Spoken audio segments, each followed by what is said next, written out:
மேற்கு வங்க சட்டப்பேரவை தேர்தலின் 2ஆம் கட்ட வாக்குப்பதிவு வரும் 29ஆம் தேதி நடைபெற உள்ள நிலையில் பாதுகாப்பு ஏற்பாடுகள் தீவிரமாக நடைபெற்று வருகின்றன. மேற்கு வங்கத்தில் கொல்கத்தாவின் 11 தொகுதிகள் உட்பட மொத்தம் 142 தொகுதிகளுக்கு 2ஆம் கட்டமாக தேர்தல் நடைபெற உள்ளது. இதற்காக தேர்தல் ஆணையம் முன் எப்போதும் இல்லாத வகையில் பாதுகாப்பை பலப்படுத்தியுள்ளது.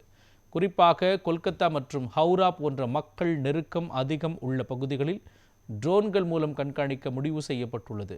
இதுகுறித்து அம்மாநில தலைமை தேர்தல் அதிகாரி மனோஜ்குமார் அகர்வால் கூறுகையில், அரசியல் கட்சிகள் எழுப்பிய புகார்கள் அனைத்தும் சரி செய்யப்பட்டுள்ளதாகவும் அமைதியான முறையில் தேர்தல் நடத்த அனைத்து ஏற்பாடுகளும் தயார் நிலையில் இருப்பதாகவும் தெரிவித்தார்.